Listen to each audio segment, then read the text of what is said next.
partir de ella. Vamos a seguir hablando del libro de Filipenses. Estamos en la serie Nuestra vida en Cristo. Y como vimos la semana pasada, estuvimos hablando de los versículos iniciales del capítulo 2, en el cual este capítulo se nos expone la norma o el modelo para vivir la vida cristiana.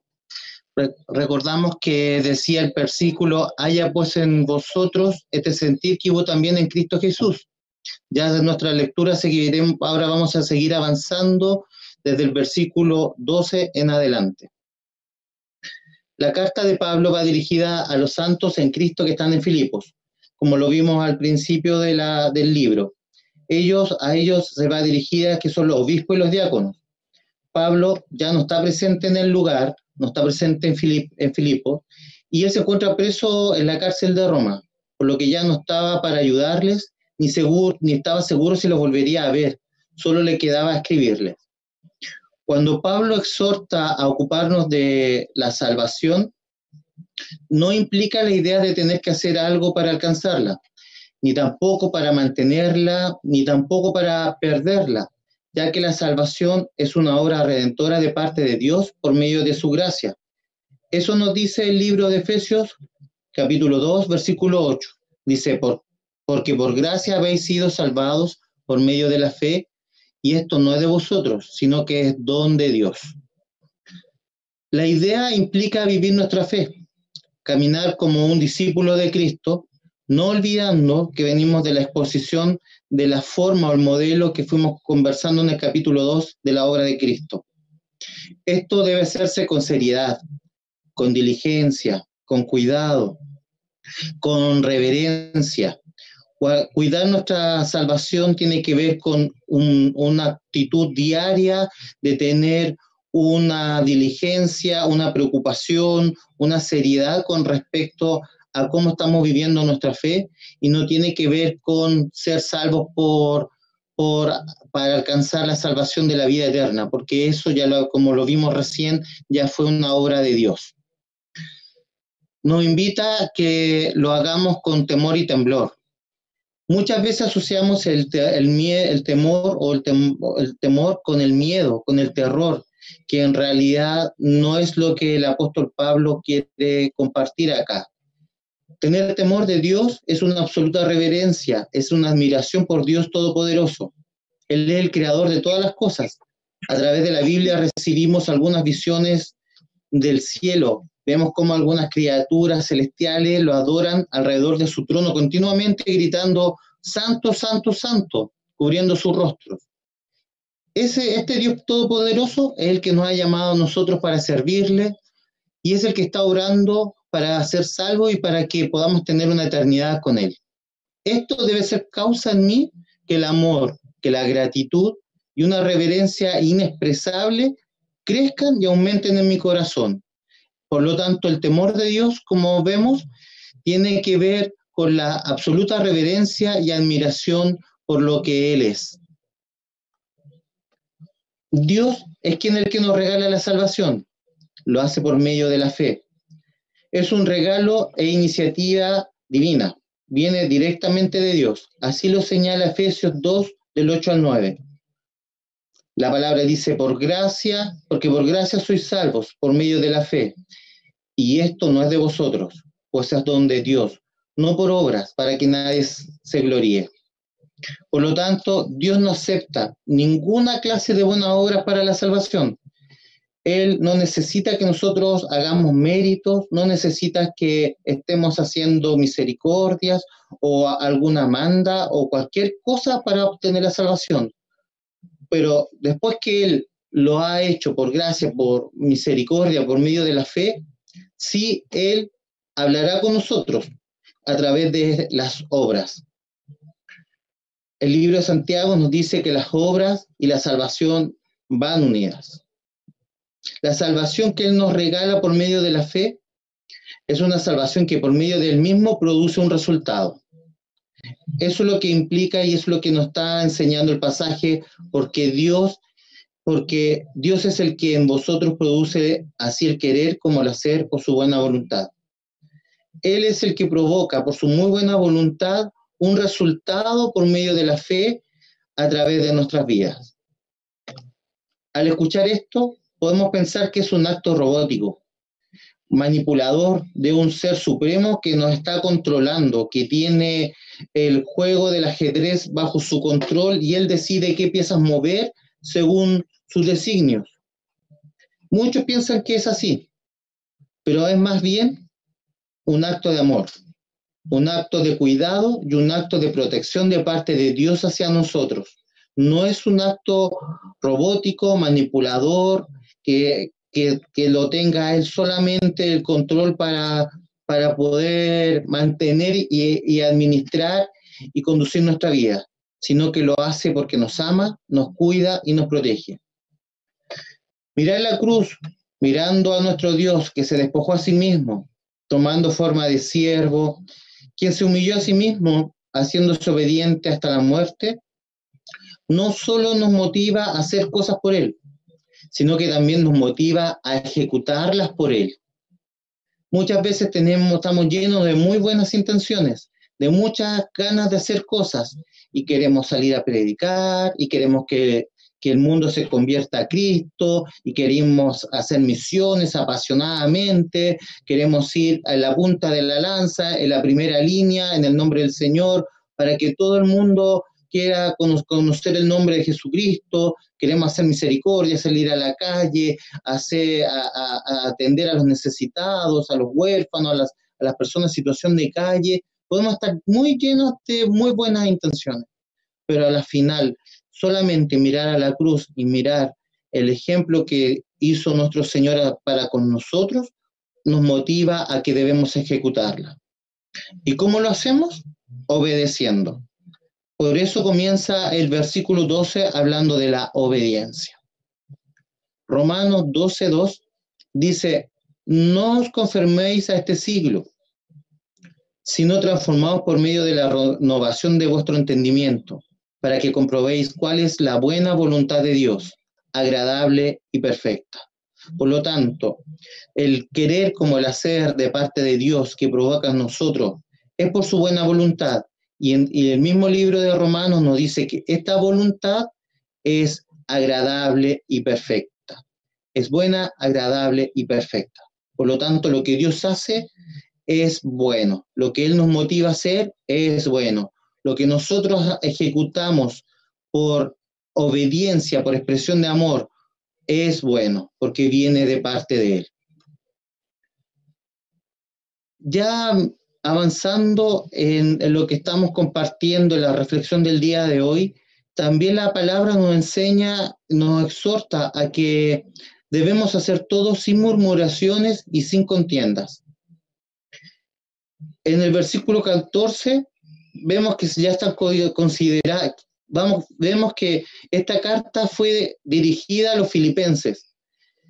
Entonces entendemos que la iglesia de Filipos estaba viviendo una situación muy, muy importante con respecto a las murmuraciones y a las contiendas. Por eso el apóstol Pablo la cita. Pero también el apóstol Pablo en el capítulo 2, en el versículo 2, exhorta a dos hermanas de la congregación a hacer de un mismo sentir en el Señor. Por lo tanto, eso nos va mostrando que la murmuración y la contienda que estaba dentro de la iglesia era un tema que tenía que ser sanado, que tenía que ser tratado, y la forma de hacerlo es ser de un mismo sentir en el Señor, tomados y dependientes con nuestro Señor. Lo que hoy también puede ser aplicado al aspecto cotidiano de nuestra vida. La queja y la murmuración viene de un corazón desagradecido, un corazón desconforme. Cuando nosotros no estamos agradecidos, cuando estamos desconformes de las cosas que vemos, que vivimos, que pensamos que lo que nosotros queremos hacer está bien por sobre lo del otro, cuando no tenemos la valentía y no tenemos la suficiente carácter para decirle al otro lo que pensamos, lo que sentimos, y solamente lo vamos cuchuchando o lo vamos murmurando o lo vamos opinando entre medio de la congregación con los hermanos, eso es una murmuración que viene de este corazón desagradecido. Muchas veces decimos: oye, te voy a decir esto para que estés orando, pero al final eso es un pecado, es una murmuración. Cuando uno dice, lo están haciendo de esta forma y yo lo haría de esta otra forma, y no se lo decimos a quien corresponde, es una queja, es una murmuración, y eso no está bien. La palabra nos dice, dando gracias siempre de todo al Dios y Padre. Eso nos dice Efesios 5:20. Un poco de levadura leuda toda la masa, que quiebra las relaciones interpersonales. La murmuración, eso hace. Una pequeña murmuración va a leudar las relaciones interpersonales en medio de la congregación. Un poco de queja va a leudar toda la masa, toda la relación que tenemos para con los hermanos. Cuando nos quejamos, la Biblia nos señala que nos quejamos en contra de Dios, no en contra de los hermanos, no contra el liderazgo, no contra las autoridades, no nos quejamos en contra de aquellos que toman las decisiones, nos estamos quejando en contra de Dios, porque Él es el que está en control y permite que todas las circunstancias ocurran en nuestras vidas. Nuestras quejas van directamente a sus oídos, de modo que Él escucha cada palabra que nosotros hablamos e enunciamos. Eso lo dice Números 14:27, que dice, ¿hasta cuándo oiré esta depravada multitud que murmura contra mí? Las querellas de los hijos de Israel que de mí se quejan. Se recuerdan que el pueblo de Israel, cuando estuvo en el desierto, se quejaba muchísimo y se quejaban contra Moisés, se quejaban porque estaban pasando calor, tenían frío, tenían hambre, que el alimento de Egipto era mejor que lo que estaban viviendo, tenían sed, estaban cansados, y siempre era una queja tras otra. Al final ellos no se quejaban contra Moisés, se estaban quejando contra Dios, porque era la voluntad de Dios y ellos estaban viviendo lo que Dios había permitido que vivieran. Por lo tanto, por eso en Números 14 el Señor da a expresar que en definitiva contra Él se quejan. La murmuración causa divisiones, nos predispone mal para con otros. Por eso cuando el Señor nos dice que el reino de Dios se ha acercado, como ciudadanos del reino somos exhortados a arrepentirnos y poner nuestra mirada en la cruz. Y lo necesitado que estamos de vivir sintiendo lo mismo, teniendo el mismo amor, unánimes, sintiendo una misma cosa, como lo dice el libro de Filipenses 2:2, que fue lo que estudiamos la semana pasada.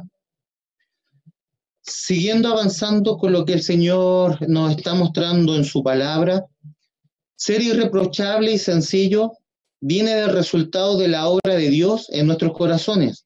No viene de una actitud que nosotros podamos hacer. Nosotros no tenemos la capacidad de hacerlo.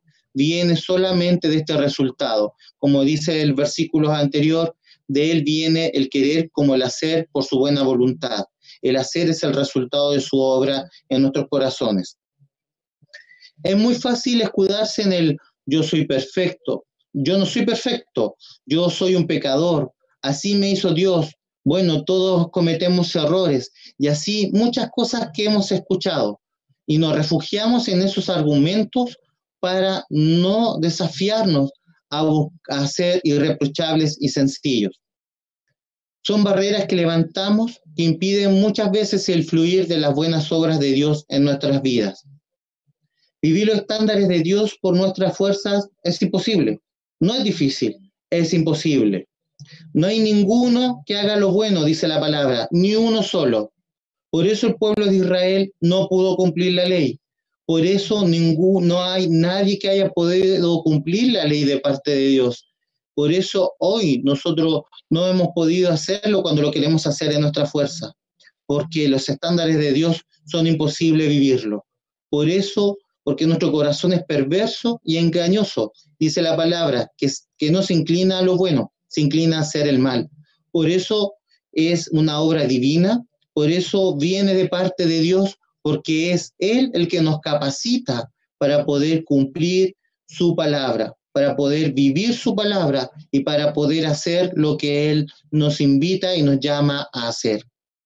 Por eso el versículo 12 comienza destacando la obediencia de los hermanos de Filipos. ¿Cómo puede ser que los hermanos de Filipos pudieran ser obedientes, estando o no estando Pablo presente? Es porque la obra la hace Dios, porque ellos pudieron abandonarse a la gracia y entendieron el pasaje de que de Dios proviene tanto el querer como el hacer por su buena voluntad. La obediencia es el resultado de la obra santificadora de Dios, que va haciendo progresivamente en nuestros corazones. Es el resultado del trabajo de Dios en este camino, en este peregrinar hacia la vida eterna. Él nos hace santos, pero también nos va santificando por medio de su acto en nuestros corazones, día a día. Él es el que hace la buena obra en nuestras vidas y a través de nuestras vidas a los demás. Él es el que permite que por medio del fruto del Espíritu Santo podamos vivir irreprochables y sencillos, como hijos de Dios en medio de una generación maligna y perversa. Una generación que cada día se aleja más de Dios y de su palabra. Es muy fácil para nosotros poner las noticias, ver cómo el mundo hoy día piensa y vemos que cada vez se aleja más de Dios y de la palabra. Pero Él, por medio de su espíritu, del fruto de su espíritu, nos ayuda a que podamos ser irreprochables y luz en medio de esta generación. La Biblia nos invita en más de 52 pasajes a vivir buenas obras. Por lo tanto, entendemos que para Dios es importante que demos buenos frutos, que podamos vivir este resultado que provoca el obrar de Dios en nuestros corazones, la santidad. También hay muchos pasajes que nos invitan a arrepentirnos y a tener vidas piadosas, a vivir conforme a nuestra nueva naturaleza en Cristo. Pero no podemos hacerlo en nuestras fuerzas. Él lo hace por nosotros. El pasaje que leíamos nos dice que debemos ser como una luz. El Señor Jesús, que es la luz, dijo en Mateo 5:14, vosotros sois la luz del mundo. Hay una historia muy hermosa que dice que nosotros cuando salimos en la noche y contemplamos el cielo en medio de la oscuridad, miramos el firmamento y vemos todo estrellado, es muy hermoso ver cada estrella cómo ilumina la oscuridad y el firmamento. Cuando Dios mira hacia este mundo y también lo ve espiritualmente oscuro, ve una tiniebla, Él puede también ver aquellos que son suyos como pequeñas lucecitas, como pequeña estrella brillando en medio de la oscuridad. Por lo tanto, cuando alguien nos diga que nosotros somos una estrella, sí, somos una estrella del Señor que está brillando en medio de la oscuridad. Por eso el apóstol Pablo, hablando de esta generación, sigue diciendo, en medio de la cual resplandecéis como lumbreras en el mundo. En el versículo 16, la palabra nos dice que debemos asidos de la palabra de vida, para que en el día de Cristo yo pueda gloriarme de que no he corrido en vano, ni en vano he trabajado. Yo les pregunto a ustedes, ¿cuántos saben qué es lo que es asido? Asido viene del verbo asir, y en el diccionario de la Real Academia Española significa que es tomar o coger algo con la mano, y en general es tomar, arraigar y prenderse a algo. Otro significado de asir en el diccionario es dicho de una planta, es arraigar o prender en la tierra. Asir también agarrarse de algo, asirse de una cuerda se traduce como agarrarse e implica la idea de tomar, arraigar, agarrarse. Una película que nosotros hemos visto muchos y que es un clásico de los clásicos, es la película Titanic. Y en la escena en que Rose se agarra vehementemente de los fierros de la proa del barco, cuando está en posición vertical para hundirse, ella se está haciendo de este fierro, se está agarrando firmemente, aferrándose a salvarse, aferrándose a la vida. Eso es un claro ejemplo de asir, es tomar de esa manera, vehementemente aferrándose de una manera con mucho esfuerzo, con mucho ímpetu, para poder no salirse ni zafarse de ahí. Por eso Pablo exhorta a los filipenses que para ser irreprochables y sencillos luminaria en medio del mundo, debemos agarrarnos de la palabra de vida. Debemos agarrarnos de esta palabra de una forma firme que nadie nos pueda sacar. Así es como cuando plantamos una plantita en el jardín y esta planta empieza a echar raíces hacia abajo, las raíces se aferran a la tierra, se aferran de tal manera de vivir y de crecer, y cuesta mucho sacarla. De esa manera tenemos que nosotros agarrarnos de la palabra de vida. No nos vamos a agarrar de cualquier cosa, no nos vamos a agarrar del fierro que se agarró Rose en el barco del Titanic. Nos vamos a aferrar a Cristo mismo, de su palabra.